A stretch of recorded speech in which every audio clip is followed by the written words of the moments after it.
order to begin the session, I would request Hafiz Salman Farooq to recite the few verses of Holy Quran.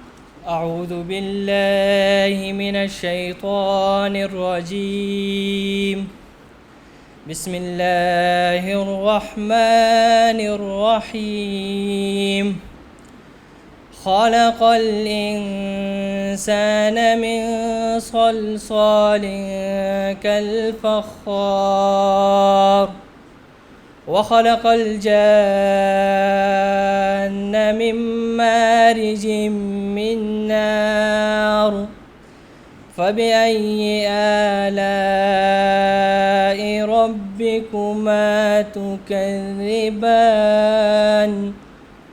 رب المشرقين ورب المغربين فبأي آلاء ربكما تكذبان صدق الله العظيم.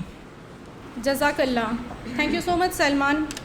May I have you all your attention, all the attendees, distinguished guests, experts, Director Auric, Ms. Samina Andalib, Registrar Suit, Mr. Muhammad Nasir, and Dosti Welfare Foundation, and finally, Director of Nursing Sciences, Ma'am Shaheen, who have made this event possible. Your presence today here reflects your commitment to advancing knowledge and seeking better solutions for those affected by genetic disorders. I thank you all. To finally commence the seminar, we are honored to have Dean of Life Sciences, Meritorious Professor Dr. Zafar Iqbal, who have done his PhD and postdoc in pharmaceutical sciences from University of Strathclyde, United Kingdom. Please, sir, have a few words with us. Indeed, it's a matter of great pleasure to be here with a very knowledgeable seminar and very important topic. First of all, on the behalf of the Vice Chancellor and university authorities, I welcome my guests, and it's an honor for us you are here, and I'm very grateful to the students and other participants to be here. Indeed, this topic is very important when we see the new medicines. Almighty Allah encoded all information in DNA, whether that is chromosomal DNA or nuclear DNA. It's got genomics. It's got all information, including the various diseases. If you see the Human Genome Project, was one of the milestone that opened the new era of research in the treatment. And the major thing is that before treatment, we can know about the different genetic and hereditary diseases as well. So not only treatment but prevention as well. I'm not going in detail, but because experts are here. But nowadays, it is the era of the gene therapy. Various precision medicines are used, apart from other modern techniques are used, but the genetic medicines are very important, and nowadays various new techniques are involved where RNA target the specific sites in the DNA, and they can prevent and bring the changes in the DNA, and that can prevent the disease as well. And similarly, some drugs are available on the market as well. Particularly in 2017, FDA approved first ex vivo drug for the genetic diseases. And unfortunately, Pakistan is one of the country that is suffering from the genetic diseases, particularly from beta thalassemia. Around about, I was reading an article a few days back around about 5 to 7% of the populations are the carrier of these genetic disorders. And the situation is very alarming. Apart from the other factors, one of the major factors that is claimed to be in Pakistan is the cousin marriages. And these cousin marriages lead to the particularly thalassemia and many other genetic disorders. But the experts will explain all these things over here. So I'm very grateful to the Mr. Irfan Khan from Dosti, Miss Dr. Gulab Fatma Rani, thank you very much, you are here for us, and Dr. Najibullah Khan from the Agriculture University. I hope that your talk will open the new era for us, for our students, and for our teachers, and for us as well. Thank you very much once again on behalf of the Sarhad University of Science and Technology and its staff. Thank you very much.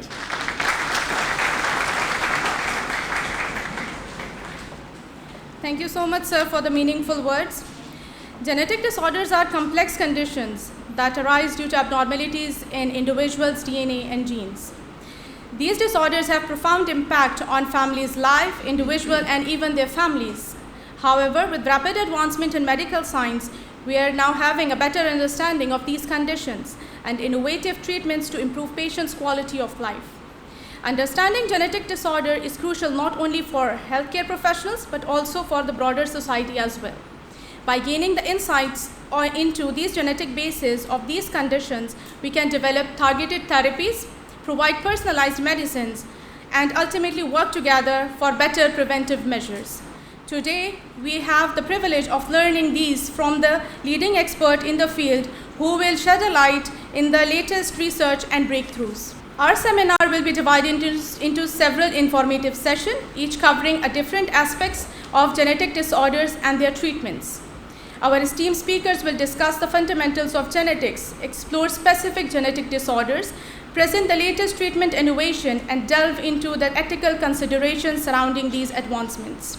We encourage you to participate actively, ask questions, and engage in meaningful discussions throughout the event. Now let's move on to the first speaker, Mr. Irfan Khan, who is currently serving as a genetic counselor at Dosti Welfare Organization. Mr. Irfan Khan has completed his bachelor's degree in biotechnology from University of Peshawar, and he did his MPhil in molecular biology and genetics at Khyber Medical University. Please, sir, and start your session. جتنے بھی organizers ہیں faculty members ہیں ان کا میں بہت مشکور ہوں کہ انہوں نے اتنے خوبصورت طریقے سے اور منظم طریقے سے یہ سیمینار ارینج کیا ہے. Without further ado I will start my presentation. Genetic disorders کی بات جب بھی ہم کرتے ہیں تو ہمارے ذہن میں یہ آتی ہے کہ یہ کزن میریجز یا فیملی میں خاندان میں شادی کرنے سے ہوتی ہے. ایسا بالکل نہیں ہے. کزن میریجز ایک فیکٹر ہے، لیکن اس کے علاوہ بھی بہت سے فیکٹرز ہیں جس کی وجہ سے جینیٹک ڈس آرڈر کاز ہو سکتی ہیں. جینیٹک ڈس آرڈر ہے کیا؟ ٹھیک ہے، جس طرح سر نے بات کی ہے، ہمارا جینوم جو ہے وہ ڈی این اے سے بنا ہے، اور پھر ڈی این اے میں جہاں بھی ہمارے ساتھ کوئی خرابی یا مس ارینجمنٹ آ جاتی ہے تو یہ جو ہے ایک کنڈیشن کاز کرتے ہیں یا ایک ڈیزیز کاز کرتی ہے. تو ہمارے جو ڈی این اے ہے اس میں ڈیلی بیسس پہ تقریباً 3 ملین میوٹیشن آتے رہتے ہیں، لیکن کچھ میوٹیشن جو ہے وہ بینیفیشل ہوتے ہیں. جس طرح ہم ایک دوسرے سے ڈفرینٹ لگتے ہیں، اٹ از آل اباؤٹ میوٹیشنس. کچھ میوٹیشن جو ہے وہ ہارمفل بھی ہو سکتے ہیں جو مختلف بیماریاں کاز کر سکتے ہیں. ٹھیک ہے، so genetic disorder are actually the conditions that are cause due to the abnormalities in the genome اور the D N A sequence. Impact کیا ہے؟ فزیکلی بھی یہ افیکٹ کر سکتے ہیں اور مینٹلی، اور اس کے ساتھ ساتھ ڈیولپمنٹ اسپیکٹ کے حوالے سے بھی یہ جو ہے افیکٹ کر سکتی ہے. ٹھیک ہے، جینیٹک ڈس آرڈر. اگر ہم جینیٹک ڈس آرڈرس کی ٹائپس کی بات کریں تو ہمارے ساتھ مختلف کیٹیگرائزیشن ہے. ٹھیک ہے، ایک ہے ڈی این اے جین کے حوالے سے، فار ایگزامپل کون سے جین میں یا ایک جین میں ایک سے زیادہ جین میں میوٹیشن آئے، یا فٹرن کے حوالے سے کہ ہیریڈیٹی ہے، نان ہیریڈیٹی ہے، اور اس کے ساتھ ساتھ کہ اٹسومل ہے، ریسیسو ہے، یا ایکس لنک یا وائی لنک ڈیزیز ہے. ٹھیک ہے، تو سنگل جین میوٹیشن یا مونوجینک جینیٹک ڈس آرڈرز، اس کو سمپل مینڈیلین جینیٹک ڈس آرڈرز بھی کہتے ہیں. یہ اس ٹائم ہوتی ہے جب ہمارے ایک سنگل جین جو ہے رسپانسبل ہوتا ہے فار اے ڈیزیز. ہمارے ساتھ تیلیسیمیا، سکل سیل انیمیا، ہیمیفیلیا، اور اسی طرح اور کچھ ایگزامپل سنگل جین جینیٹک ڈس آرڈرز کو. یہ بہت سمپل ہوتے ہیں، یہ ہم بہت آسانی سے مینیج کر سکتے ہیں as compare to the complexity. اس کے علاوہ کچھ ہمارے ساتھ کروموزومل ابنارمیلٹیز یا کروموزومل ڈس آرڈرز ہوتے ہیں. کروموزومل ڈس آرڈرز میں ہمارے ساتھ کیا ہول کروموزوم یا کمپلیٹ کروموزوم جو ہے وہ ڈپلیکیٹ یا جو ہے ڈیلیٹ ہو جاتے ہیں. ٹرنر سنڈروم میں ہمارے ساتھ کیا ہوتا ہے، ایک ایکس کروموزوم جو ہے وہ آ جاتے ہیں، اور وائی یا ایکس جو ہے وہ مدر یا فادر کی سائڈ سے نہیں آتے. اسی طرح ہمارے ساتھ ڈاؤن سنڈروم، جس کو ہم ٹرائیسومی 21 بھی کہتے ہیں ڈپلیکیشن کی وجہ سے. کلینفیلٹر سنڈروم، جس میں ہمارے ساتھ 2 ایکس آ جاتے ہیں اور ایک وائٹ. ٹھیک ہے، تو یہ ہمارے ساتھ کچھ کروموزومل ڈس آرڈر. اس کو کس طرح ہم ڈائگنوز کریں گے تو اس کے حوالے سے بھی بتائیں گے آگے. کچھ ڈیزیزز جو ہے ملٹی فیکٹوریل یا کمپلیکس جینیٹک ڈس آرڈرز ہوتے ہیں. اس میں ہمارے ساتھ مور دین 1 جین انوالو ہوتے ہیں، اور یہ بیماریاں جو ہے ان کو مینیج کرنا یا ان کو ٹریٹ کرنا it is little bit challenges as compare to the single gene disorders. Heart disease, diabetes, arthritis, autism, اور اسی طرح کینسر بھی ہمارے ساتھ کیا ہے ملٹی فیکٹوریل یا کمپلیکس جینیٹک ڈس آرڈرز ہیں. کچھ ہمارے ساتھ mitochondria is the only entity or the only organelle in the cell that is inherited from the mother side. ٹھیک ہے، تو کچھ ہمارے ساتھ جو جینیٹک ڈس آرڈر ہے وہ مائٹوکانڈریا کے ساتھ بھی ریلیٹڈ ہے، جس طرح مائٹوکانڈریا مائیوپیتھی ہے اور لی سنڈروم ہے. جینیٹک ڈس آرڈرز کے حوالے سے اگر ہم سوچیں تو ہم سوچتے ہیں کہ یہ تو اتنی عام نہیں ہے. ٹھیک ہے، کامن نہیں ہے. کیوں؟ Because we do not discuss it a lot as compare to the infectious diseases. ٹھیک ہے، جس طرح ہم ایڈس کو یا اور جو بیماریاں ہیں ان کو ڈسکس کرتے ہیں، تو اس کو اتنے ڈسکس نہیں کیا جا رہا ہے. اس وجہ سے یہ فیلڈ جو ہے تھوڑا سا ہم اسپیشلی ان پاکستان لوگوں کو پتہ نہیں ہے، اویئرنیس نہیں ہے، اور بہت سے بیماریاں جو ہے وہ اسپریڈ ہو رہے ہیں. ٹھیک ہے، آپ حیران ہوں گے کہ ہر 20 میں سے ایک بچہ کسی نہ کسی یا ایک انڈیویجول جو ہے کسی نہ کسی سے وہ جینیٹک ڈس آرڈر کا شکار ہوتا ہے. ٹھیک ہے، اور مور دین 7000 جینیٹک ڈس آرڈر جو ہے وہ ڈسکورڈ ہو چکے، اور فریکوینٹ یہ جو ہے ڈسکورڈ ہو رہے. اس میں ہمارے ساتھ کچھ ریئر ہے، کچھ ہمارے ساتھ کامن ہے. یہ میپ اگر آپ دیکھیں تو اس میں ہمارے ساتھ جو ریڈ والے یہ وہ پاپولیشن ہے، یہ WHO اور یونیسیف کا ایک سروے ہے اس سے اڈاپٹ کیا ہے. تو یہ جو ریڈ کنٹریز ہے ریڈ اسپاٹڈ، تو یہ وہ ممالک ہے جہاں پہ یہ جینیٹک ڈس آرڈر بہت زیادہ ہے، بہت کامن ہے. ٹھیک ہے، کازز کیا ہو سکتی ہے؟ کازز کے حوالے سے ہم نے بات کی تو the first thing that is mutation. ٹھیک ہے، ڈی این اے میں میوٹیشن ابھی یہ جینیٹک ڈس آرڈر جو ہے کچھ ہمارے ساتھ ہیریڈیٹی ہوتے ہیں اور کچھ جو ہے نان ہیریڈیٹی جینیٹک ڈس آرڈر. ہیریڈیٹی ہم وہ جینیٹک ڈس آرڈر کنسیڈر کرتے ہیں جو ماں باپ سے یا پیرنٹ سے جو ہے وہ ان کے بچوں تک منتقل ہو سکتی ہے، ٹرانسفر ہو سکتی ہے. اور نان ہیریڈیٹی وہ جو ہے چانسز ہے کہ وہ ٹرانسفر نہ ہوں. اس جو اسپونٹینیس میوٹیشن ہمارے ساتھ ہوتے ہیں. اس کے ساتھ ساتھ جو ہے ہمارے ساتھ انوائرمنٹل فیکٹر جو ہے ڈی این اے میں چینجز یا میوٹیشن جو ہے کاز کرتی ہے. ڈی این اے میں بھی کاز کر سکتی ہے، اور اسی طرح آر این اے میں بھی. یہ مختلف انوائرمنٹل فیکٹر جو ہے یہ بھی رسپانسبل ہے جینیٹک ڈس آرڈرز کاز کرنے کے لیے. ابھی ڈائگنوسٹک ٹیکنیکس کیا ہے؟ ٹھیک ہے، تو اگر ہم کہ مطلب ہمیں کس طرح پتہ چلے گا یا کس طرح ہم ٹیسٹ کر سکتے ہیں جینیٹک ڈس آرڈر ہے یا نہیں ہے. ٹھیک ہے، تو ہمارے ساتھ جو جینیٹک ٹیسٹنگ اویلیبل ہے ایک تو ہم PCR بھی کر سکتے ہیں, سیکوینسنگ بھی کر سکتے ہیں, اور مختلف اور جس طرح ویسٹرن بلاٹنگ وغیرہ, اس کے تھرو بھی ہم جینیٹک میوٹیشن انالائز کر سکتے ہیں. ٹھیک ہے, مختلف سٹیجز پہ. اس کے ساتھ ساتھ ہم اسکریننگ, کیریئر اسکریننگ کے لیے جس طرح ہم HB-Lipoiris کرتے ہیں بیٹا تھیلیسیمیا معلوم کرنے کے لیے. ٹھیک ہے, پرینیٹل ٹیسٹنگ بھی کرتے ہیں اور بھی ہمارے ساتھ. یہ اگر آپ کو یہ گراف نظر آ رہی ہے تو جینیٹک ڈس آرڈر ہم ویریس سٹیجز پہ انالائز کر سکتے ہیں. ٹھیک ہے, جس طرح ہمارے ساتھ اگر جینومک لیول پہ ہم دیکھنا چاہتے ہیں تو اس میں ہم اگر سیکوینسنگ کریں گے تو مختلف سیکوینسنگ ٹیکنیکس ہم یوز کرتے ہیں. ٹھیک ہے, اگر ٹرانسکرپٹومک لیول پہ تو پھر ہم کیا کرتے ہیں, RNA کو یا میسنجر RNA کو یا جو siRNA مختلف ٹائپس جو ہے ان کو ہم انالائز کرتے ہیں. اور اگر ایپیجینیٹک مطلب چینجز ایپیجینیٹک کی وجہ سے ہمارے ساتھ ڈیزیز کاز ہوتی ہے تو پھر اس کے لیے ہم میتائلیشن سیکوینسنگ وغیرہ کرتے ہیں. ٹھیک ہے, epigenetic is actually the changes of amino acid sequence without changing the DNA sequence. DNA ہمارے ساتھ مطلب سیم ہوتا ہے, سیکوینس میں کوئی میوٹیشن وغیرہ نہیں ہوتا ہے, لیکن اس جین کا ایکسپریشن میں کمی یا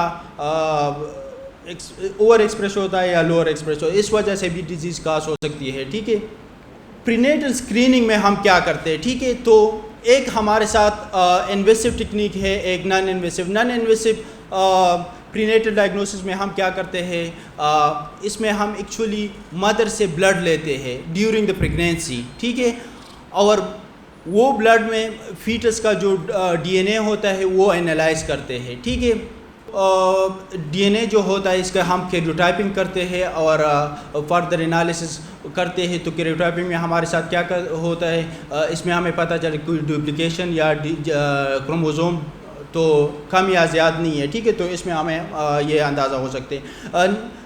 انویسو ٹیکنیک میں ہم کیا کرتے ہیں, انویسو ٹیکنیک میں ہم actually we take small piece of flesh from the foetus which is inside the womb. ٹھیک ہے, ہم چھوٹا سا پھر وہ انالائز کرتے ہیں, اس کا DNA انالیسس بھی کر سکتے ہیں اور اسی طرح کیریوٹائپنگ یا سیٹوجینیٹکس جس کو ہم کہتے ہیں وہ کر سکتے ہیں. کریانک ویلا سامپلنگ جو ہے وہ بہت روٹین میں یوز ہوتا ہے. جس طرح ہم بیٹا تھیلیسیمیا کے لیے ہمارے ساتھ ڈاکٹر گلاب فاطمہ میڈم موجود ہے تو وہ بھی اس کے حوالے سے بتا دے گی انشاءاللہ.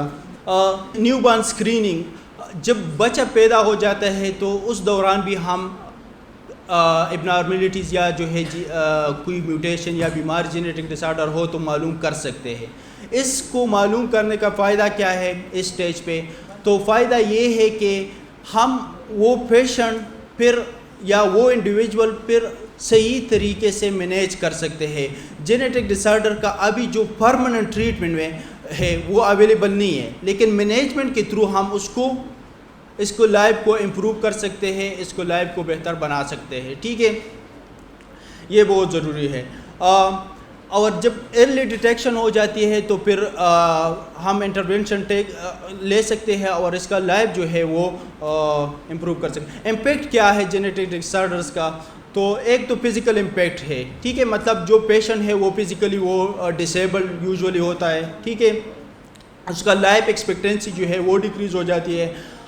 اس کے ساتھ ایموشنل امپیکٹ جو ہے وہ بہت زیادہ ہوتا ہے. یہ ایموشنل امپیکٹ نہ صرف بچے کو یا جو پیشنٹ ہے اس کو متاثر کرتے جو ان کے ساتھ ریلیٹڈ لوگ ہیں, فار ایگزامپل پیرنٹس ہے یا اور خاندان کے جو ممبرز ہیں وہ ہے, تو ان کو بھی متاثر کرتے ہیں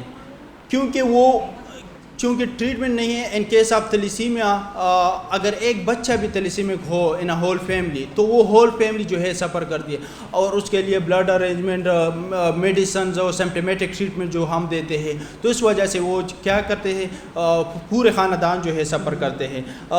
فائنینشلی یہ جتنے بھی جینیٹک ڈس آرڈر ہے ان کا جو ٹریٹمنٹ ہے بہت زیادہ ایکسپینسو ہے. If you talk about the sickle cell anaemia, so the latest treatment that was done with the patient at China, so it cost about $3 million. sickle cell anemia کا جو treatment ہے, ٹھیک ہے, $3 million is a huge amount. ٹھیک ہے, لیکن اس کا جو سکسیس ریٹ ہے وہ بھی اتنے، کیونکہ ہمارے ساتھ یہ ڈیولپمنٹل سٹیج پہ ہے، ابھی لوگوں کا جو ہے دھیان جو ہے اس طرح پہ آئے ہیں اور کہ مطلب یہ پاسبل ہے، ہم اس کو ٹریٹ کر سکتے ہیں، تو ابھی لوگ جو ہے اس پہ فیلڈ میں بہت انٹرسٹ بھی لے رہے اور سائنٹسٹ لگے ہوئے کہ ہوپ یہ ہے کہ یہ بھی چیپ ہو، لیکن currently it is very expensive genetic disorder کا جو ٹریٹمنٹ۔ ابھی ٹریٹمنٹ کیا ہو سکتی ہے، ٹھیک ہے، یا فیوچر جو ہمارے ساتھ فیلڈ ہے اس کو ٹریٹ کرنے کے لیے وہ کیا کیا ہو سکتی ہے، ٹھیک ہے۔ ایک تو ہمارے ساتھ جین تھراپی ہے، جس میں ہم کیا کرتے ہیں، ہیلدی انڈیویجول سے ہیلدی سیل لیتے ہیں اور جو ڈیزیز بندہ ہو یا جو بیمار ہو اس کے باڈی میں وہ ریپلیس کر سکتے ہیں۔ جین تھراپی ہمارے ساتھ جو ہے یہ بہت ایڈوانس سٹیج پہ as compared to other stages, other treatment option, it is on the leading position. اس کے ساتھ ساتھ CRISPR-Cas9 کا اگر آپ لوگوں نے نام سنا ہو تو یہ بھی ہمارے ساتھ ایک انوویٹو اپروچ ہے جینیٹک ڈس آرڈر ٹریٹ کرنے کے لیے، اور لیکن it is still in the development phase and it is very expensive as compared to the other treatment, like other diseases treatment, like if we talk about the antibiotic or any other infections. Cas9 protein جو ہے it acts like the scissor, ٹھیک ہے، تو جو جین ہے اس کو کاٹتے ہیں اور پھر جو ہے ہیلدی جین کا جو سیکوینس ہے ادھر انسرٹ کرتے ہیں، اور پھر وہ سیل اگر ان ویٹرو ہے تو پھر وہ کیا کرتے ہیں، وہ سیل ٹرانسفر کرتے ہیں ڈیزیز انڈیویجول میں، ٹھیک ہے۔ یہ جو ہے پوٹینشیل اس میں ہے CRISPR-Cas9 میں کہ یہ جو میوٹیشن ہے یہ اس کو موڈیفائی کر کے اس کو کریکٹ کر کے اور جینیٹک بیماری جو ہے وہ ٹریٹ کرے۔ فارماکوجینومکس میں ہمارے ساتھ کیا ہے، اس میں اس کو ہم پرسنلائز میڈیسن بھی، اس میں ہم کیا کرتے ہیں، کچھ لوگ جو ہے وہ ڈرگ ریزسٹنٹ ہوتے ہیں، جس طرح ہمارے ساتھ کینسر سیل میں ہم سیل کلچر لیب میں خیبر میڈیکل یونیورسٹی میں جب کام کرتے ہیں تو کچھ سیلز ہمارے پاس ایسے آ جاتے ہیں کہ اس پہ کوئی ڈرگ بھی جو ہے وہ کام نہیں کرتا، ٹھیک ہے، کیونکہ وہ ریزسٹنٹ ہے اس ڈرگ کے حوالے سے، ٹھیک ہے۔ تو اس کے لیے پھر ہم کیا کرتے ہیں، پھر اس کا جینیٹک انالیسس کرتے ہیں اور اس کو جو سیکوینس کے پھر مختلف جو بائیو انفارمیٹکس ٹول کے تھرو ہم معلوم کرتے ہیں کہ یہ سیکوینس جو ہے یہ پروٹین بناتے ہیں اور یہ پروٹین کی وجہ سے یہ ڈرگ جو ہے اندر نہیں جا سکتی، تو پھر ہم کیا کرتے ہیں، پھر ہم موڈیفائی کرتے ہیں اس کے لیے پاتھوے کو، ٹھیک ہے۔ تو یہ ہمارے ساتھ ٹیلر ڈرگ جس کو ہم کہتے ہیں وہ ہو سکتے ہیں۔ ابھی چیلنجز کیا ہے، ایک تو یہ ہے کہ یہ ایکسپینسو ہے ٹریٹمنٹ اس کے، دوسرا یہ ہے کہ پرائیویسی کنسرن بہت زیادہ ہے، لوگ جو ہے نہیں چاہتے کہ میرے ڈی این اے میں جتنے بھی خرابی ہو یا جو بھی میوٹیشن یا بیماری مجھے فیوچر میں ہوگی یا ایکسپیکٹڈ ہے تو وہ مجھے نہیں چاہیے کہ مجھے پتہ ہو، ٹھیک ہے۔ تو پرائیویسی کنسرن بھی ہے اور اس پہ ڈیبیٹ بھی ہے، ٹھیک ہے، لوگ موبائل سے کرتے کہ یہ جو ہے انہانسمنٹ کی بات ہو، کیونکہ for example if you know the whole sequence of someone, ٹھیک ہے، تو پھر جو ویک پوائنٹ ہے اس کو ایز آپ اپنے لیے ایز اے ٹول یوز کر کے اگر آپ ان کے ساتھ کوئی وہ ہے بیڈ ٹرمز ہے تو اس کو آپ وہ کر سکتے ہیں۔ کچھ ابھی جو ڈسکشن ہوئی ہے اس کا جو ٹیک اویز ہے، ایک تو جینیٹک ڈس آرڈر جو ہے ابنارمیلٹیز جب آ جاتی ہے یا میوٹیشن آ جاتی ہے ڈی این اے سیکوینس میں، تو اس کی وجہ سے جینیٹک ڈس آرڈر جو ہے these are very common all over the world, not only Pakistan میں ویسے بھی ہے لیکن باقی جو ہے ممالک ہے ادھر بھی۔ انوویٹو ٹریٹمنٹ آپشن جو ہے جین تھراپی ہو سکتی ہے، CRISPR-Cas9، یہ Cas9 جو ہے it is a hope to improve the outcomes of the people. Ethical consideration جو ہے اس کو ڈسکس ہونی چاہیے، مطلب جو سائنٹسٹ ہے یا جو ریلیٹڈ لوگ ہیں کہ اس پہ ٹاک کرے، بات کرے کہ مطلب جو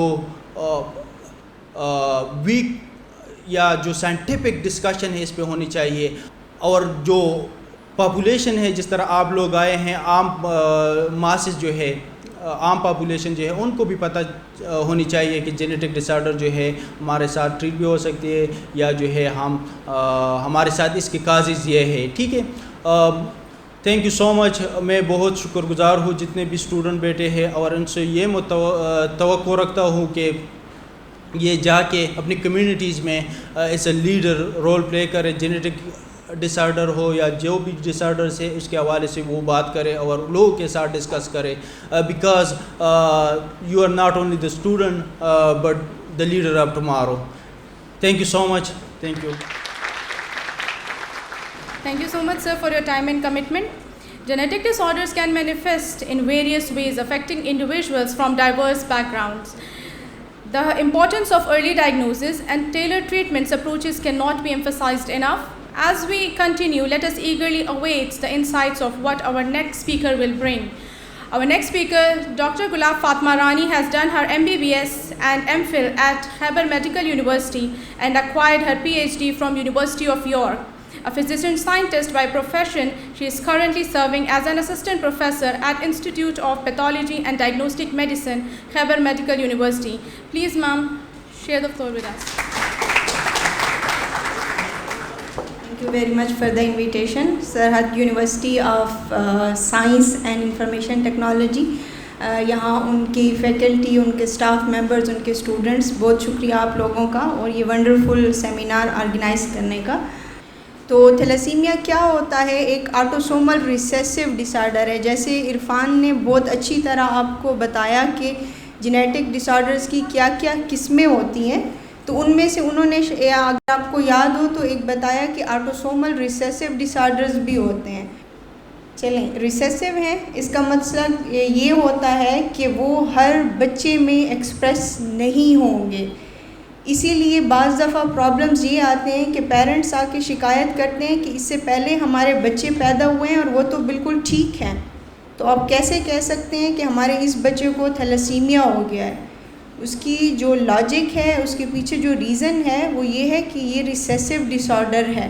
اور ریسیسو ڈس آرڈرز جو ہوتے ہیں ان کی جو ڈیزیز پریزنٹیشن ہوتی ہے وہ تقریباً 25% چانسز یہ ہوتے ہیں کہ وہ ایز اے ڈیزیز پریزنٹ کریں گے.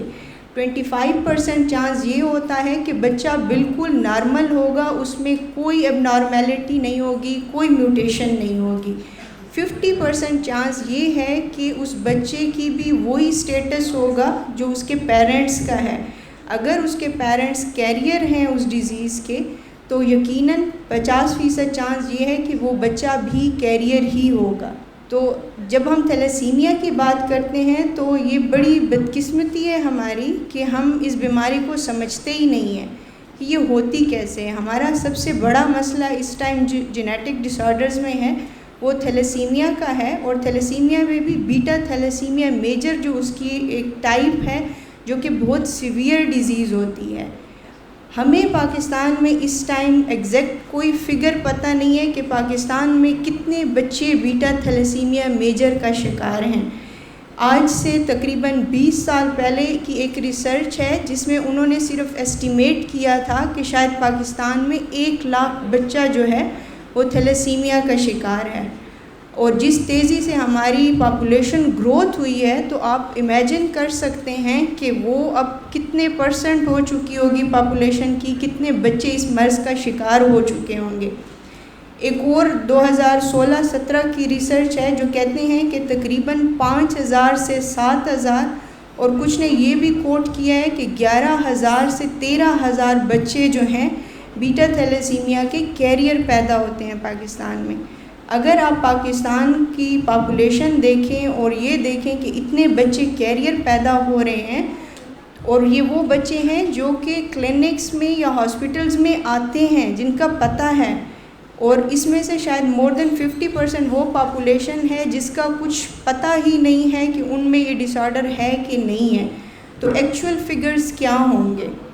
آئی تھنک اگر ہم اس پہ تھوڑی سی کیلکولیشن کریں تو ہمارے رونگٹے کھڑے ہو جائیں گے کہ ہماری پاپولیشن اس وقت بہت سارے مسائل کا شکار ہے. اوورآل ہمارا ملک بھی بہت سارے مسائل کا شکار ہے, اور ان میں سے ایک مسئلہ یہ بھی ہے. ہوتا کیا ہے تھیلیسیمیا میں کہ آپ کے خون کے مختلف قسم کے خلیات ہوتے ہیں.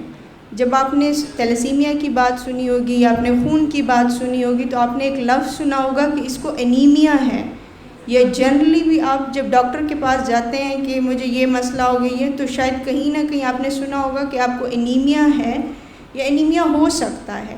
تو انیمیا ہوتا کیا ہے؟ انیمیا یہ ہے کہ آپ کے خون میں جو سرخ خلیات ہوتے ہیں جن کا کام یہ ہے کہ آپ کے جسم میں آکسیجن کو ٹرانسپورٹ کرتے ہیں، آرگنز کو آکسیجن پہنچاتے ہیں، تو وہ کم ہو جاتے ہیں. تو تھیلیسیمیا میں بیسیکلی کیا ہوتا ہے کہ اس ریڈ بلڈ سیلز جو ہے جس کو ایریتھروسائٹ بھی کہتے ہیں وہ تو بن رہا ہوتا ہے، لیکن اس کے اندر جو اس کا میجر کنٹینٹ ہوتا ہے جس کو ہیموگلوبین کہتے ہیں وہ پراپرلی نہیں بن رہا ہوتا. تو اس میں جب ڈفرینٹ ڈیفیکٹس ہو سکتے ہیں. جو مینلی تھیلیسیمیا یا بیٹا تھیلیسیمیا کے حوالے سے ہم بات کرتے ہیں تو اس کا ایک امپورٹنٹ کنٹینٹ ہوتا ہے جس کو گلوبین چینز کہتے ہیں. ایک ہیموگلوبین مالیکیول کے لیے 4 گلوبین آپ کو چینز چاہیے ہوتی ہیں. 2 بیٹا گلوبین کی چین چاہیے ہوتی ہیں اور 2 الفا گلوبین کی چین چاہیے ہوتی ہیں. اگر وہ نہیں ہے اس کوانٹٹی میں تو آپ اس کو سوچ سکتے ہیں کہ ویسے نہیں ہوگا. تھیلیسیمیا کے بارے میں اتنا تو میں نے بتا دیا کہ انہیریٹڈ بلڈ ڈس آرڈر ہے جس میں انیمیا ہوتا ہے اور اس کی سیویریٹی ڈفرینٹ ہوتی ہے ڈپینڈنگ آن کہ اس میں کتنی چینز ڈیفیکٹیو ہیں. ڈیفیکٹ کہاں پہ ہوتا ہے؟ گلوبین چینز کے اندر ڈیفیکٹ ہوتا ہے. یہ اگر آپ دیکھیں تو ایک کروموسوم کی شکل بنائی گئی ہے. کروموسوم میں یہاں پہ جو جینز لوکیٹڈ ہوتے ہیں وہ انکوڈ کرتے ہیں کہ کون سا پروٹین بنے گا، کیا میٹیریل بنے گا. آبویسلی جب ان میں ڈیفیکٹ آتا ہے تو جو پروڈکٹ ہوتی ہے وہ ڈیفیکٹیو ہوتی ہے. میں نے ہیموگلوبین مالیکیول کا ذکر کیا. اس میں جو ایک میجر کمپوننٹ ہوتا ہے وہ گلوبین چینز ہوتی ہیں. جس طرح سے آپ کو بڑی کوئل سی اسٹرنگ ٹائپ کے اسٹرکچر نظر آ رہے ہیں، یہ گلوبین کی چینز ہوتی ہیں. اگر یہ پراپرلی نہیں بن رہی تو کیا ہوتا ہے کہ آپ کے ریڈ بلڈ سیلز میں وہ چینز کم ہو جاتی ہیں. تو ریڈ بلڈ سیل میں جب چین کم ہو جائے گی تو یا تو وہ فنکشنلی اب نارمل ہوگا، اپنا فنکشن نہیں کر سکے گا. دوسرا یہ کہ اس کی باڈی یہ سگنل کرے گی کہ یہ یوز لیس سیل ہے تو وہ ڈسٹرائے کر دیا جاتا ہے. تو نمبر اور اس کا فنکشن اور بھی ڈکریز ہو جاتا ہے. رزلٹ ہمارے پاس کیا ہوتا ہے کہ انیمیا ہو جاتا ہے. ہمارے پاس ریڈ بلڈ سیلز کی پروڈکشن اور بلڈ میں ان کی کوانٹٹی جو ہوتی ہے وہ ڈکریز ہو جاتی ہے. یہ کمپیریزن کے طور پہ آپ کو دکھا رہی ہوں کہ یہ اگر نارمل بلڈ میں اتنے ریڈ بلڈ سیلز ہیں تو جو انیمیا ہوتا ہے اس میں اتنے رہ جاتے ہیں، اور جس طرح سیویریٹی انکریز ہوتی جاتی ہے اتنے number of red blood cell decrease ہوتے جاتے ہیں.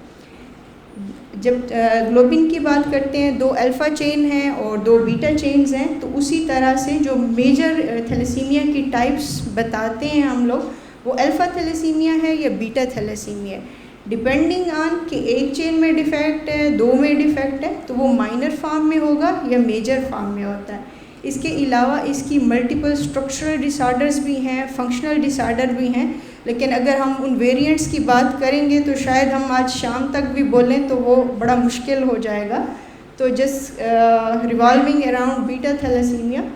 تو یہ ریڈ بلڈ سیل ہے، اس میں اور کچھ نہیں ہوتا. ریڈ بلڈ سیل میں نیوکلیس نہیں ہوتا. جو چیز اس میں پیکڈ ہوتی ہے وہ ہیموگلوبین کا مالیکیول ہوتا ہے. تو ہیموگلوبین میں یہ 2 بیٹا چینز ہیں اور 2 الفا چینز ہیں. یہاں سے امیجن کرنا شروع کر لیں کہ جب ان میں سے 1 یا 2 ایبسنٹ ہوں گی تو کیا ہوگا اس ریڈ بلڈ کے ساتھ. وہ بالکل خالی پڑا ہوگا، فنکشن بھی نہیں کر سکے گا اور باڈی اس کو ڈسٹرائے کرے گی کہ شاید یہ کام کا نہیں ہے تو کیوں یہ ایکسٹرا برڈن میرے اوپر ہے. اب گلوبین چینز بنتی کیسے ہیں؟ ہماری باڈی میں ڈفرینٹ کروموسوم ہوتے ہیں، 46 کروموسومز ہوتے ہیں. تو ان میں سے کروموسوم 16 اور کروموسوم 11 جو ہے ان کا فنکشن کیا ہے کہ یہ وہ گلوبین چینز بناتے ہیں. کروموسوم 16 کا کام الفا چینز بنانا ہے اور 11 کا کام بیٹا چینز بنانا ہے. بٹ یہ اتنا سمپل نہیں ہے جتنا سمپل نظر آتا ہے. وہ اس لیے کہ جب ایمبریو گرو کر رہا ہوتا ہے اس ٹائم نہ الفا چینز ہوتی ہیں نہ بیٹا چینز ہوتی ہیں. تو ہوتا کیا ہے؟ کروموسوم تو ہوتے ہیں، تو وہ کیا کرتے ہیں کہ اس ٹائم پہ 16 جو کروموسوم ہے وہ زیٹا چینز بناتا ہے اور جو 11 ہے وہ ایپسیلان چینز بناتا ہے. تو یہ ڈفرینٹ ٹائپ آف ہیموگلوبین ہیں. یہ بہت تھوڑے ٹائم کے لیے ایمبریونک سٹیج پہ آتے ہیں. ان کو ڈیٹیکٹ کرنا نیئرلی امپاسبل ہے، لیکن پھر بھی اس کے ایویڈنسز ہیں کہ یہ کس طرح سے فارم ہوتے ہیں. ایک چیز جو آپ نے یاد رکھنی ہے، یہ کمپلیکیٹڈ ہے، بٹ آپ کو بتا اس لیے رہی ہوں کہ آگے آپ کو شاید یہ چیزیں سمجھنے میں آسانی ہو، کہ جب ایمبریونک سٹیج سے ارلی فیٹل سٹیج ہوتی ہے، وہاں پہ آپ کا جو بلڈ ہوتا ہے وہ آپ کے بونز میں نہیں بنتا. بون میرو میں بلڈ آپ کی صرف ایڈلٹ سٹیج پہ بنتا ہے. یہاں پہ آپ کے لیور، سپلین اور دوسرے آرگنز جو ہوتے ہیں وہ بلڈ بنا رہے ہوتے ہیں. جب یہاں سے ہم بات کرتے ہیں تو یولک سیک بنتی ہے ایمبریو میں، شاید یاد ہوگا، کہیں سنا ہوگا کہ یولک سیک بنتی ہے. وہاں سے یہ بننا شروع ہوتے ہیں اور پھر آہستہ آہستہ ون آرگن ٹو اندر آرگن یہ ڈیولپمنٹ جاری رہتی ہے. جب آرگن ٹو آرگن سوئچ ہوتا ہے تو ہیموگلوبین کی ٹائپس بھی ساتھ ساتھ سوئچ کرتی ہیں. فیٹس میں جو ہیموگلوبین کی ٹائپ بنتی ہے اس کو فیٹل ہیموگلوبین یا HbF کہا جاتا ہے، جس میں 2 الفا چینز ہوتی ہیں اور 2 گیما چینز ہوتی ہیں. یہاں پہ آپ دیکھیں تو بیٹا چینز ابھی تک نہیں آئیں، الفا چینز آ گئی ہیں اور کروموسوم 11 سے گیما چینز بن رہی ہیں. فیٹل ہیموگلوبین جو ہوتا ہے وہ فیٹس کی ریکوائرمنٹس کے لیے کافی ہوتا ہے. ہاویور اس میں ایک چیز جو پرابلمیٹک ہوتی ہے کہ اس کی آکسیجن بائنڈنگ کیپیسٹی بہت ہائی ہوتی ہے، ہائی ایفینٹی مالیکیول ہے. تو یہ فیٹس کے لیے تو کام کرتا ہے بٹ ایڈلٹ لائف میں اس کی کمپلیکیشنز ہیں. یہ اس لیے کہ ہماری جو آج کل لیٹسٹ تھیراپیز ہیں وہ بیس کرتی ہیں انہی ہیموگلوبین کی ٹائپس کے اوپر.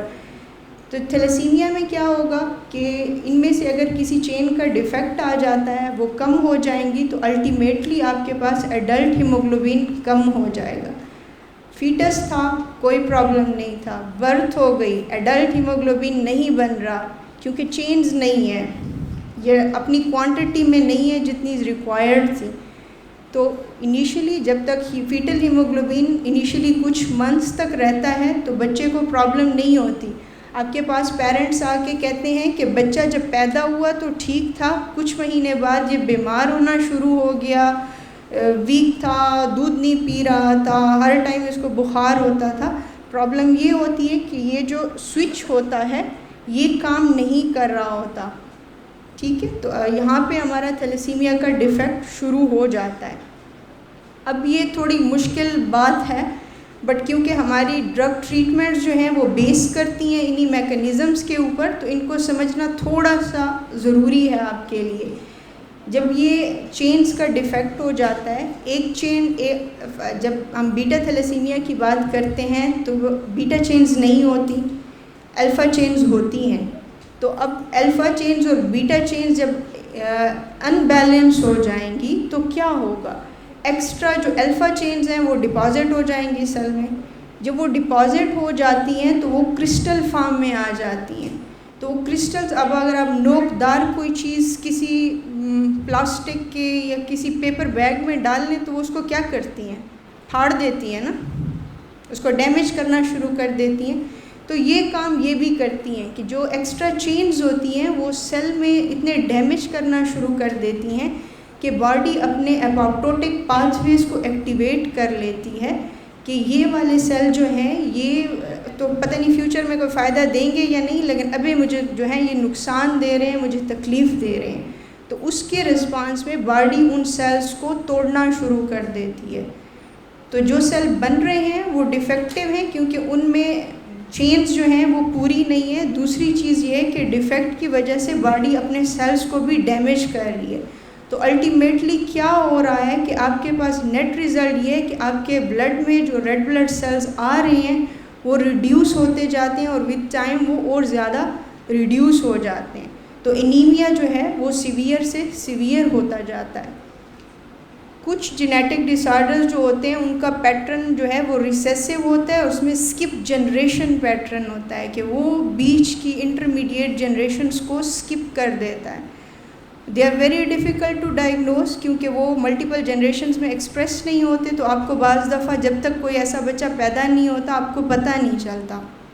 تھیلیسیمیا کا کیس اتنا ڈیفیکلٹ نہیں ہے، اسٹریٹ فارورڈ ہے کہ آٹوسومل ریسیسو پیٹرن ہے. اگر ایک دو پارٹنر ہسبینڈ اور وائف ہیں، ایک کا نارمل ہے، ٹھیک ہے، اسٹیٹس جس کو ہم ہیموگلوبین اسٹڈیز کہتے ہیں کہ اس میں ایڈلٹ ہیموگلوبین فیٹل ہیموگلوبین جو نارمل ایڈلٹ لیولز ہیں اس میں پریزنٹ ہیں، وہ نارمل ہے، اور ایک کیریئر ہے جس میں جو ہے وہ ایک سنگل چین ڈیفیکٹ ہے، دوسری چین نارمل پریزنٹ ہے. میں یہاں پہ بیٹا تھیلیسیمیا کی بات کر رہی ہوں کیونکہ الفا تھیلیسیمیا میں تھوڑی بہت کمپلیکیشنز اس لیے ہیں کہ اس کے 4 جینز ہوتے ہیں، تو 4 جینز میں پھر انہیریٹنٹ پیٹرن میں ڈفرینٹ ٹائپس آ جاتی ہیں جو ان کے ویریئنٹس ہوتے ہیں. بیٹا تھیلیسیمیا ریلیٹیولی آسان ہے اور ہمارا مسئلہ بھی بیٹا تھیلیسیمیا ہی ہے. تو جب ایک بندہ کیریئر ہوگا تو 50% چانس یہ ہے کہ بچے بھی کیریئر ہوں گے اور 50% چانس یہ ہے کہ بچے نارمل ہوں گے. تو جینیٹک ٹیسٹنگ کی جب ہم بات کرتے ہیں کہ پری میرٹل آپ ٹیسٹنگ کرائیں گے، ویسے ہی آپ کو اپنا سٹیٹس پتہ ہونا چاہیے. تو اگر فار ایگزامپل میں جو ہوں، میرا سٹیٹس اگر کیریئر کا ہے اور میرے ہسبینڈ کا اگر نارمل کا ہے، تو تھنگ اس کہ ہمارے بچوں میں 50% چانس یہ ہوگا کہ وہ کیریئر ہوں گے اور 50% بچے جو ہیں وہ نارمل ہوں گے. دوسری چیز یہ آ جاتی ہے کہ کیا ہوگا کہ اگر دونوں پارٹنرز جو ہیں ہسبینڈ اینڈ وائف دونوں اگر کیریئر ہیں اس جین کے، ان کو اس کی مائنر فارم ہے جو کہ میجورٹی کیسز میں اے سمٹومیٹک ہوتے ہیں کیونکہ ڈیفیکٹ نہیں ہوتا اتنا زیادہ، تو ان میں یہ ہوتا ہے کہ 25% چانسز جو ہیں وہ یہ ہیں کہ ان کو ڈیزیز پریزنٹیشن ہوگی، بیٹا تھیلیسیمیا میجر کی پریزنٹیشن ہوگی. 50% چانس یہ ہے کہ بچے جو ہیں وہ کیریئر ہوں گے اور 25% چانس یہ بھی ہے کہ بچے نارمل ہوں گے. تو ہمارے پاس یہ والا پیٹرن مینلی جو ہے بیٹا تھیلیسیمیا میں کام کرتا ہے. اگر ایک پارٹنر جو ہے اس کو بیٹا تھیلیسیمیا میجر ہے اور ایک کیریئر ہے تو تب کیا ہوگا؟ ہمارے ہاں تو لائف ایکسپیکٹنسی جو ہے تھیلیسیمیا کی وہ زیادہ نہیں ہے، 15-20 سال تک ہم بڑی مشکل سے ڈریگ کر کے لے جاتے ہیں. پر دنیا میں جہاں پہ انہوں نے کنٹرول کیا ہے وہاں پہ بیٹا تھیلیسیمیا میجر کے جو لوگ ہیں وہ 80 سال کی عمر بھی جی رہے ہیں، ان کے بچے ان کے بچوں کے بچے بھی ہیں. تو اٹس ناٹ سم تھنگ کہ ہم کوئی راکٹ سائنس کی بات کر رہے ہیں کہ یہ کنٹرول نہیں ہو سکتا، دنیا نے کافی حد تک اس پہ قابو پا لیا ہے. تو ایک بندے کو اگر تھیلیسیمیا میجر ہے اور اس کے پارٹنر اگر کیریئر ہے تو تب کیا ہوگا؟ تب 50% چانس یہ ہے کہ بچوں میں بیماری آئے گی، 50% چانس یہ ہے کہ بچے کیریئر ہوں گے. اس میں نارمل کا چانس نہیں ہے کیونکہ دونوں پیرنٹس میں ہاف یا فل ڈیفیکٹ پریزنٹ ہوتا ہے. اگر دونوں پارٹنرز میں بیٹا تھیلیسیمیا میجر ہے تب کیا ہوگا؟ سارے بچوں میں ہی ہوگا کیونکہ اس میں جین جو ہے وہ دونوں میں ڈیفیکٹیو ہے، فلی ڈیفیکٹیو ہے. تو ایسے ہی ہوگا کہ سارے بچے بھی اس بیماری کا شکار ہو جائیں گے. ناٹ اونلی تھیلیسیمیا، اور بھی جینیٹک ڈس آرڈر جو کہ شاید اتنے زیادہ سیویئر فارم میں پریزنٹ نہیں کرتے، ان کا پیٹرن آف انہیریٹنس ایسا ہی ہوتا ہے. تو جسٹ کیپ ان مائنڈ کہ جب بھی ہم ڈس آرڈرس کی بات کریں گے، جینیٹک ڈس آرڈرس کی بات کریں گے تو ایسے ہی ہوگا. اب تھیلیسیمیا بیٹا تھیلیسیمیا جو کہ سیویئر فارم ہے اس میں کیا ہوتا ہے کہ انیمیا ہو جاتا ہے، بچے میں خون کی کمی ہوتی ہے. ریڈ بلڈ سیلز کا کام یہ ہے کہ وہ آکسیجن باڈی میں پہنچاتے ہیں، آکسیجن نہیں ملتی، بچے کو تکلیف ہوتی ہے، باڈی ایکس ہونا شروع ہو جاتے ہیں اور وہ بچہ بیمار ہونے لگ جاتا ہے. دوسری چیز یہ ہوتی ہے کہ اس کے آرگنز جو ہیں وہ انلارج ہو جاتے ہیں. اگر آپ نے کسی نے بیٹا تھیلیسیمیا میجر کا بچہ دیکھا ہے تو آپ نے ان کی دیکھا ہوگا کہ ان کے جو پیٹ ہوتے ہیں وہ کافی بڑے ہوتے ہیں. میں نے جب آپ کو ہیموگلوبین کی چینز کے بارے میں بتایا تھا، اگر آپ کو ڈائیگرام یاد ہو تو میں نے یہ کہا تھا کہ انیشیلی بون میرو میں نہیں بلکہ دوسرے آرگنز میں، لیور اور سپلین میں بلڈ بن رہا ہوتا ہے جب فیٹس گرو کر رہا ہوتا ہے. تو لیور اور سپلین وہ آرگن ہے جس میں میموری آف میکنگ بلڈ موجود ہوتی ہے. تو جب بون میرو نہیں بنا سکتا تو وہ ان کو سگنل کرتا ہے کہ آپ یہ کام کرو، تو وہ اس جلدی میں انلارج ہونا شروع ہو جاتے ہیں، بٹ ایکچولی وہ ہارم زیادہ دیتے ہیں اور فائدہ کم دیتے ہیں. اسی طرح ان کی ڈفرینٹ بونز میں بھی بلڈ بننا شروع ہو جاتا ہے جس کی وجہ سے ان کو فیشل ڈیفارمیٹیز آ جاتی ہیں. انفارچونیٹلی یہ بہت پینفل اور دیکھنے میں بھی بہت پینفل لگتا ہے اور اس بچے کے لیے بھی کافی تکلیف دہ ہوتا ہے جب یہ کمپلیکیشنز ہوتی ہیں. اس کے علاوہ کنفرم ہم کیسے کرتے ہیں کہ ایچ بی اسٹڈیز ہوتی ہیں کہ ڈفرینٹ جو ہیموگلوبینس کی ٹائپ ہیں ان کی کوانٹٹی کتنی ہے، ان کی پرسنٹیج کتنی ہے، ڈفرینٹ ریشیوز آلریڈی نون ہیں. اس بیسس پہ ہم بتاتے ہیں کہ اس کو بیٹا میجر ہے، مائنر ہے، کیا ہے. PCR وغیرہ بھی آپ کر سکتے ہیں. اس کے علاوہ ڈپینڈنگ آن اس پیشنٹ کی جو کنڈیشن ہے ڈفرینٹ انویسٹیگیشن جینیٹک ٹیسٹنگ کی جاتی ہے. پاکستان میں نے پہلے ہی بتا دیا ہمارے پاس کوئی ریکارڈ نہیں ہے, کوئی رجسٹری نہیں ہے. گورنمنٹ اس پہ کام کرنے کی کوشش کر رہی ہے کہ ایک uniform registry who through out the country تاکہ ہمارے پاس پاکستان کے فگرز آئیں, بٹ اسٹل انفارچونیٹلی کوئی ڈیفینیٹ فگر نہیں ہے ہمارے پاس. ڈفرینٹ کوٹیڈ رینجز ہیں بٹ اسٹل ہمارے پاس کوئی ایگزیکٹ فگر نہیں ہے اس چیز کا.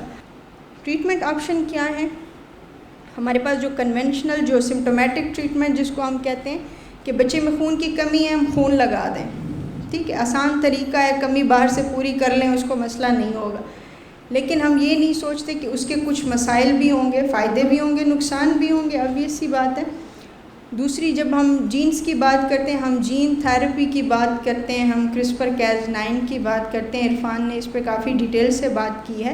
تو میں صرف یہ کہنا چاہوں گی کہ یہ بہت ایک کافی حد تک ڈیفینیٹیو ٹریٹمنٹ ہے, ہو سکتا ہے. کلینکل ٹرائلز میں اس کا ڈیٹا جو ہے بہت پرومسنگ ہے, پر ہمارے پاس کروڑوں اربوں روپیہ نہیں ہے.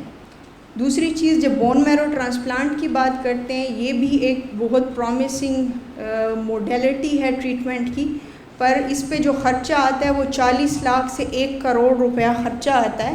جس فیملی کے 2-3 بچے بیٹا تھیلیسیمیا کا شکار ہوں تو وہ 4-5 کروڑ کا اگر انتظام کر سکتا ہے, ایک اس کے پاس سبلنگ ہیلدی ڈونر ہے تو پھر بات کرتے ہیں, ورنہ اس کو ہم سائڈ پہ کر دیتے ہیں.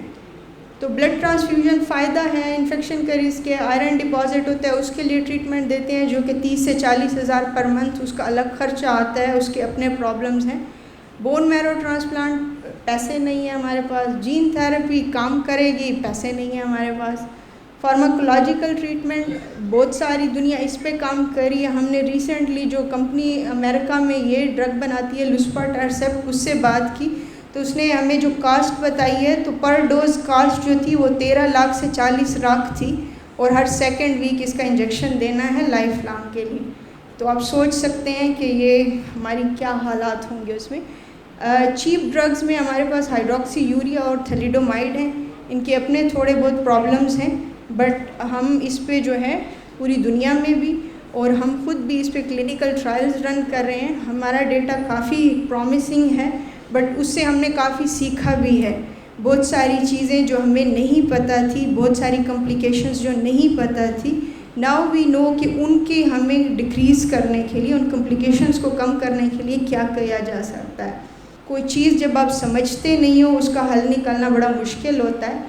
ہم میں سے ہارڈلی 1-2 لوگ ہوں گے جن کو اپنا تھیلیسیمیا کیریئر سٹیٹس معلوم ہوگا. I'm not asking this question کیونکہ ہم being a medical university وہاں پہ بھی یہ سوال ہوا تھا سیمینار میں, اور ہارڈلی 2-3 لوگوں نے ہاتھ اٹھایا تھا کہ ہمیں پتہ ہے اپنا کیریئر سٹیٹس. تو اس میں کوئی حرج نہیں ہے, باقی دنیا کراتی ہے, ہم بھی کرا لیں تو کوئی اس میں حرج نہیں ہے, فائدہ ہی ہوگا ہماری نسلوں کو. کیریئر اسکریننگ کرائیں. جو ہارڈ زون ہے جہاں پہ کیسز بہت زیادہ ہیں وہاں پہ گورنمنٹ یہ کر سکتی ہے, ہمارے پاس اتنے ریسورسز نہیں ہیں, گورنمنٹ کام بھی کر رہی ہے. جو افیکٹڈ فیملیز ہیں ان کی اسکریننگ ہونی چاہیے, ایکسٹینڈڈ فیملیز کی اسکریننگ ہونی چاہیے, پری میرٹل اسکریننگ ہونی چاہیے کہ کیریئر کون ہے, رسک کتنا ہو سکتا ہے, بچہ ہونے والا ہے, پہلے پیرنٹس کو اسٹیٹس معلوم نہیں تھا, ڈیورنگ پریگننسی ہو سکتا ہے. اس میں کچھ ایتھیکل کنسرن ضرور ہیں البتہ. اس میں یہ کہ یہ ٹیسٹنگ فرسٹ ٹرائمیسٹر یعنی کہ پریگننسی کے پہلے 120 دن میں کی جاتی ہے. اس کی ریزن یہ ہے کہ پاکستان شریعت کونسل نے جو فتویٰ دیا تھا, جو الاؤنس دی تھی, وہ یہ تھی کہ اگر 120 دن پورے ہونے سے پہلے پریگننسی کو آن دا بیسز آف کوئی کہ فیوچر میں ہارمفل افیکٹ ہوگے, بچہ معذور ہوگا, اس کو کوئی سیویئر پرابلم ہوگی, تو آپ 120 دن سے پہلے ڈیٹیکٹ کر سکتے ہیں تو ٹرمینیٹ کر دیں. اس کے بعد وہ حرام ہے, وہ جائز نہیں ہے. تو اسی لیے پاکستان میں جو جینیٹک ٹیسٹنگ کی جاتی ہے CVS کے تھرو جنرلی, تو وہ 120 دن سے پہلے کی جاتی ہے. آئیڈیلی جب 2 ماہ پورے ہو جاتے ہیں پریگننسی کے اور 3 مہینے ابھی پورے نہیں ہوتے, اس کے بعد ایتھیکل کنسرنز ہیں, دنیا کرتی ہے, but we should get tested, کیونکہ کل کو ہمارا بچہ بھی کہہ سکتا ہے کہ وائی می, میرے پیرنٹس نے میرے ساتھ اتنا ظلم کیوں کیا. So we should have answer for that. Thank you so much, ma'am. I hope you found Dr. Gulab's presentation as enlightening as I did. The advancement in medical science have opened new avenues in treating genetic disorders, empowering both patient and healthcare providers. Let us now get ready to learn from our final speaker, Dr. Najibullah Khan, as we conclude our educational journey today. Dr. Najibullah Khan has acquired his PhD in biochemistry and molecular biology. His research mainly focuses on investigating the relationship between human genetic variability and susceptibility to cancers. He is currently serving as an assistant professor at Institute of Biotechnology and Genetic Engineering, Agriculture University. Please, sir. Thank you, organizer, for inviting me. We are recently working on a different risk factor, particularly the genetic risk factor, genetic epidemiology of different cancer and different diseases. Just for a non-molecular biologist, I will try to just give an overview that what is molecular biology. That if there is a human being and we have the cell and the cell have the chromosome, and that chromosome have a genes, and then gene is made of the helical structure of DNA, and that DNA is a particular segment is called gene, and that gene is made of particular character that is called adenine, guanine, cytosine, and thymine. So why we have been called that we are ashraful mahlukat? Because we have also make some code. If you see that we have this mobile number, so everything we made for us is from 0 to 9. We make a specific code, and that specific code is made of number, maybe home number or anything. So God have created also in the same way, but God have this, as we scientists have discovered, these 4 bases. So a specific code make a specific human being, maybe male or female, or maybe a specific character. So that's why we call that gene. So let's going in directly to the cancer, that what is cancer? So cancer, if there is a normal cell and because of any reason, when mutation happen, any change, any mistake, for example, if we dialing the number and we just dial if instead of 0333 331, so the number will or the ring will go to someone else. So in the same way, if there is any mutation, any change happen, so that cell will be changed to abnormal cell, and that now abnormal cell, if you consider as a cancer cell. So we have different types or different type of alteration or mutation. This mutation is because of the oncogenes and the tumor suppressor gene. What is oncogene? Oncogene is that when there is any mutation or any changes, so that will cause the cancer. And the tumor suppressor gene, when there is any abnormal growth, for example, the pimple in our body or other outgrowth, so that will be suppressed or that will be controlled by the tumor suppressor gene. So whenever there is any changes or any mutation in this oncogene or tumor suppressor gene, so we will have the tumor and ultimately the cancer. We can just say that what are the causes of this mutation or cancer? So we have environmental changes and epigenetic changes and gene regulation, and it will change the phenotype. Or it may be because of the genetic that is from the parents or from the in the genetic makeup, the DNA sequence will be variated and the gene will be regulated and the phenotype will be changed. And these are the list of the most common things which can cause the mutation. So also this mutation is because of the germline mutation or maybe the somatic mutation. So this mutation may be, or these changes may be in the individual, which will only be present in that individual, or that may be come from the parents. There are many breakthroughs in the cancer genetics. So for example, these oncogenes or proto-oncogenes when in change, and we can discover it in the DNA, in the blood or in the tissue, and we can see that which gene has been mutated in different patients. If we have a cohort of patient, more than 100 or 200 patients, and we check that which gene has been mutated, because some particularly the cancer, is not because of only one gene. If there is many genes have been compromised, so maybe one patient have one mutation and another patient have another mutation in another gene. So because of that, we will have the list that which gene has been mutated and which one is the causative factor of that particular cancer. Next generation is one of the technology that can sequence or that can check that which one or which gene or which segment have been compromised. So here we can check the whole exome sequence or whole genome sequencing. I will just let you know that human, as I told you, that this code is about 6.4 billion base pairs in human being, and it is about 20 to 30,000 genes which has been 100% characterized, and they have a specific role in the human body, causing diseases and controlling our immunity and different things. So with the help of next generation sequencing, we can also check the targeted gene, just like the hemoglobin gene or other genes or other cancer genes. So we can check it, we can take from the blood or from the tissue, and then we can check it that it has the mutation or not. How we can manage the cancer? As we already know, or already the previous presenter told us that all the treatment is very expensive. So what we can do for early detection, and what will be the way, what is the conventional way when someone gets sick? So the conventional way is that we go for screening, diagnosis, and then go for the treatment or other things. But in genetics, what we can do, that we can take the blood and we can check that what is the difference between the patient and control DNA sample, that is called genetic. So there are many targeted therapies. Some scientists target the specific pathway, some target the specific symptom, some go for the gene therapy and other things. There are the list, so you already know that. And we can also go for the immunization, as like we have just faced the COVID-19, that we can go for the immunization. So immunization have two kinds, the passive and the active one.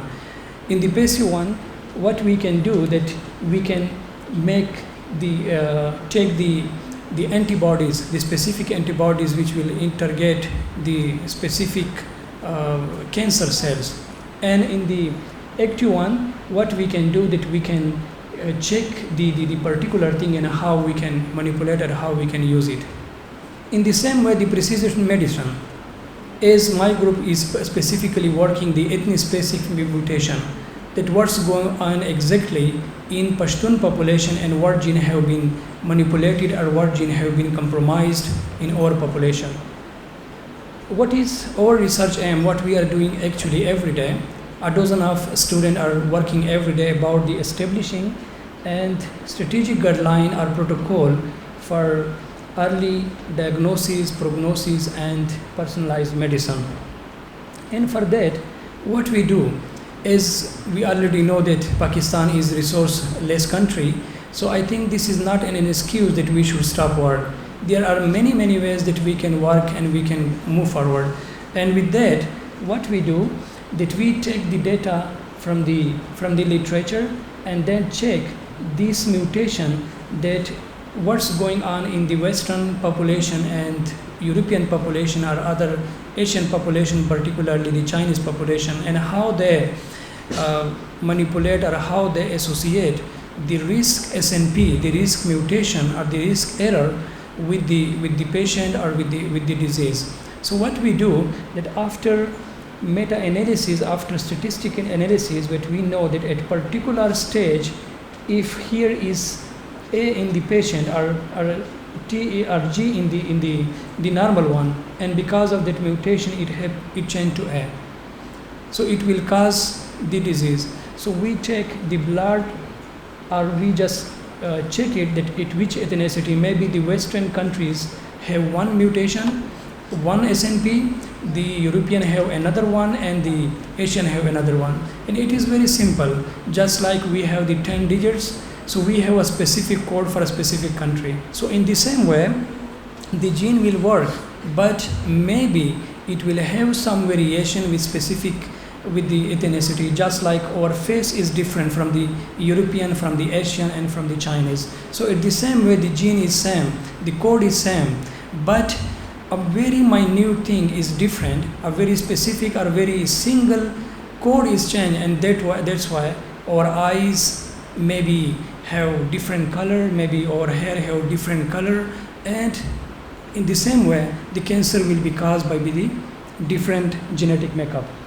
What we progress so far, that we have a very strong collaboration with Ernam Hospital. You already know that it is inside in the campus. So we collect data from Ernam Hospital. We take the blood from Ernam Hospital, and then we check the selected SNP, and we are trying to find out the problem in Pashtun ethnicity, and find out that which SNP or which mutation can be used for prognosis, diagnosis, and personalized medicine. And we can check it out that which region or which family is have more risk as compared to other one.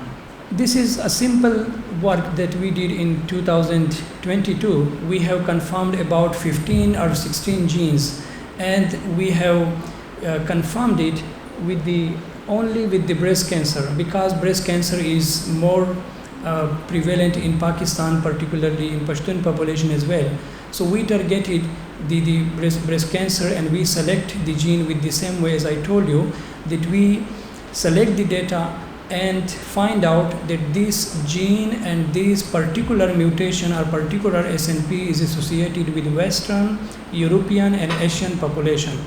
So we collected that data, and we use our resource limited setup, only the PCR. We don't have fund for the NGS or for the other sequencing things. So we just use our setup, our university setup, with a very limited resources, and we confirmed that this gene has been associated with the breast cancer in our population, the BRCA1, BRCA2, and TP53, a particular mutation we have confirmed, and this paper has been published in a very reputed journals.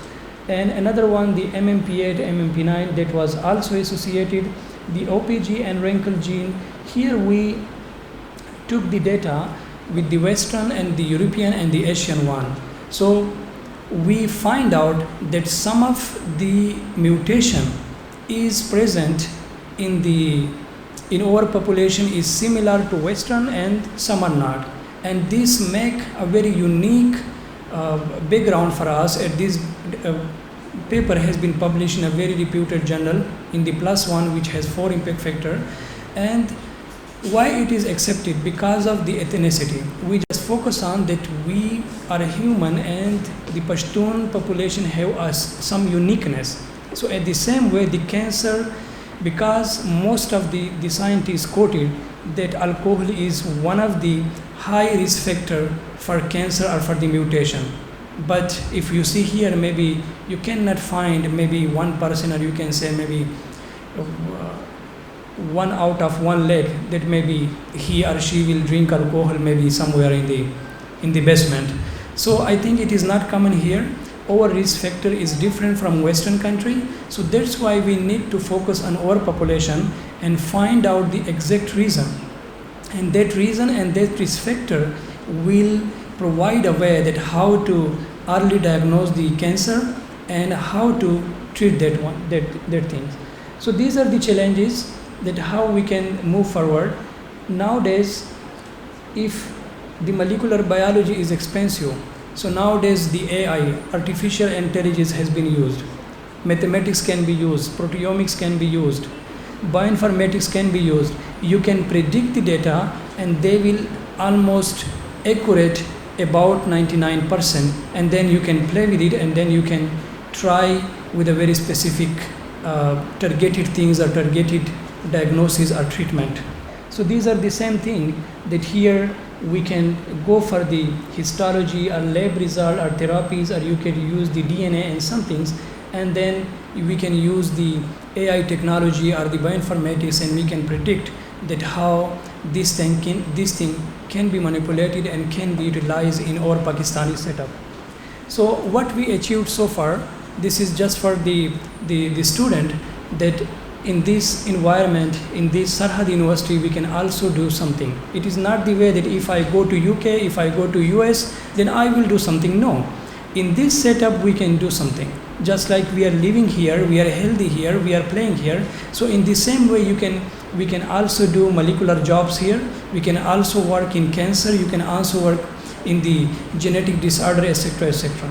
So there is many ways. So in this environment, in this Peshawar, particularly in Agriculture University, that Agriculture University is working on agriculture, but I am working in a health side alone, and I did this achievement in a very few years, that we have graduated students, and their students are very competitive. They are working now in different countries, in UK, US, and I think I have graduated 20-25 students in the last 4 years, and they are working in different universities because of that particular thing that have learned in the Peshawar, particularly the Pashtun population, and they are enjoying their life there, and now they are very productive, and we have very strong collaboration. We have national and international linkages because of the students. We have international publication. I think in the last 4 years, only my student, I think they have published about 20 or 25 publications alone. So I think it is very important that we should focus in our problems and then go on. And we have the national and international conferences, just like today. And these are some of the publication. You can go online and check it with my name or with my student name. So there are many others. I think we have 30 or 35 publication in the last 5 or 6 years. And these are some seminars that we can say that we can fight about cancer or breast cancer or other genetic disorder. Thank you so much. Thank you so much, sir. As we all are learning, so we must take all the comments very positively. Okay, as we reach to the end of the seminar, it is my pleasure to introduce Dr. Fazal Mahmood, Director of Sarhad Institute of Allied Health Sciences. He is a compassionate healthcare professional with deep understanding of the challenges faced by individuals living with genetic disorders. Please, sir, come forward and conclude the session. نحمد و نصلی علی رسول الکریم اما بعد اعوذ باللہ من الشیطان الرجیم بسم اللہ الرحمن الرحیم.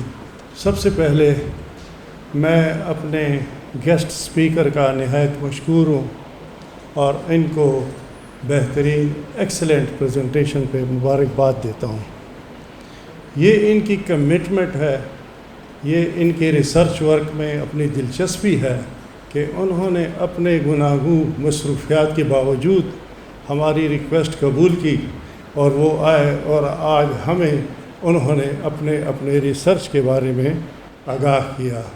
ایکچولی ریسرچ یہ ایک بہت بڑا فیلڈ ہے اور اس میں اس قسم کے سیمینار یہ بہت ضروری ہوتے ہیں تاکہ سائنسدان اپنے ویوز ایکسچینج کر سکیں.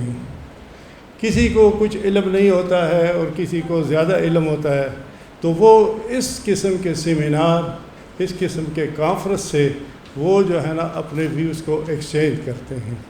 جینیٹکس یہ اس پہ میں چونکہ بیسیکلی ایک ڈاکٹر ہوں اور ریڈیالوجسٹ ہوں، یہ تو ریسرچ والوں کا کام ہے جنہوں نے اس فیلڈ میں پی ایچ ڈی کی ہوگی. لیکن ایک واقعہ میں آپ کو سناتا ہوں کہ اس میں آپ کا رول نہایت ہی اہم ہے اور یہ اس قسم کا ایک کمپلیکیٹڈ فیلڈ ہے کہ یہ علاج اس کا ناممکن ہے. جیسے ہمارے اسپیکرز نے بھی کہا یہاں پہ کہ اس کے لیے کروڑوں روپے چاہیے، تو اس کے باوجود بھی اس کی کوئی پروگریس نہیں ہوتی ہے. اس لحاظ سے میری سب سے پہلی آپ کو یہ ایڈوائز ہے کہ آپ پریونشن پہ جائیں اور جو ڈیزیز کراس آپ آئیں تو اس کے بارے میں آپ سوچیں کہ ہم اس کو پریونٹ کیسے کر سکتے ہیں. ہمارے علاقے کا ایک آدمی تھا اور اس کی جب بیٹی پیدا ہوئی اور وہ جوان ہوئی تو وہ ڈس ایبلڈ ہو گئی، خود بخود ڈس ایبلڈ ہو گئی۔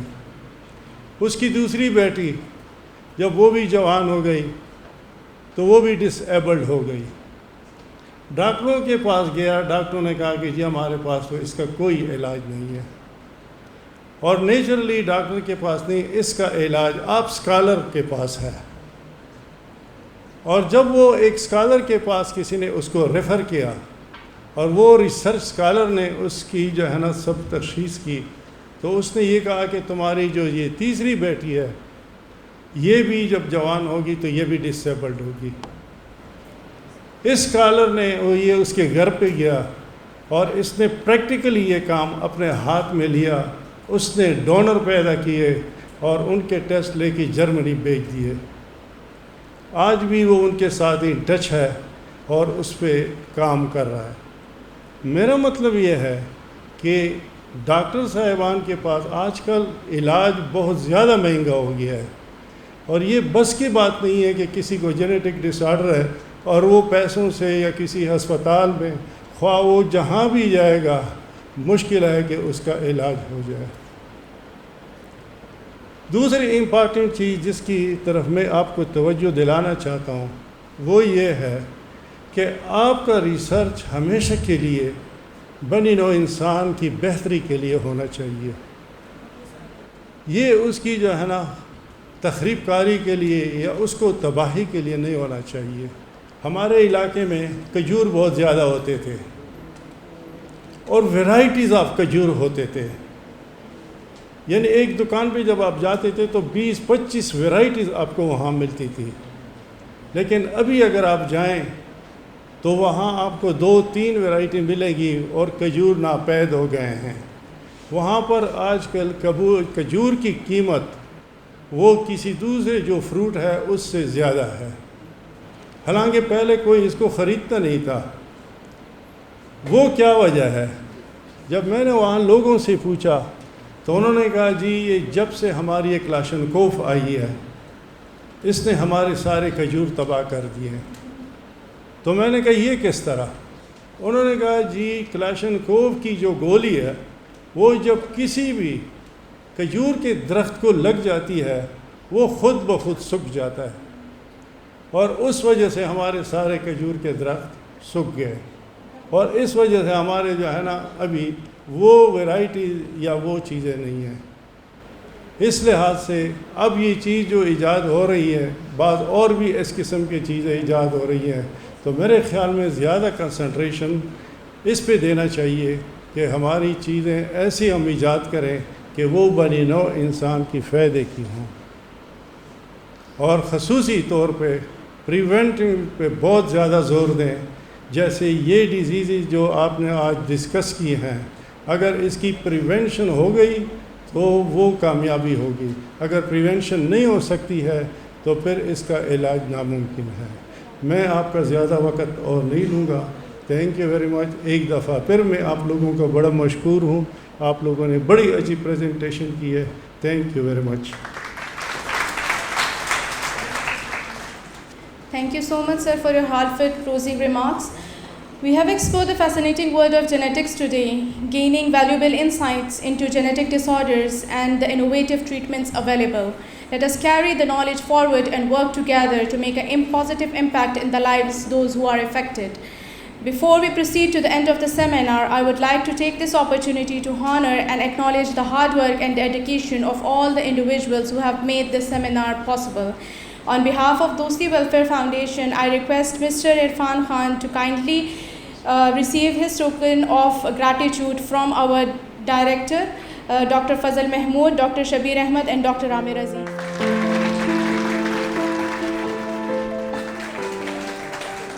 Next, I would like to invite the valuable speaker, Dr. Gulab Fatma Rani and Dr. Najibullah, to receive their shield of gratitude.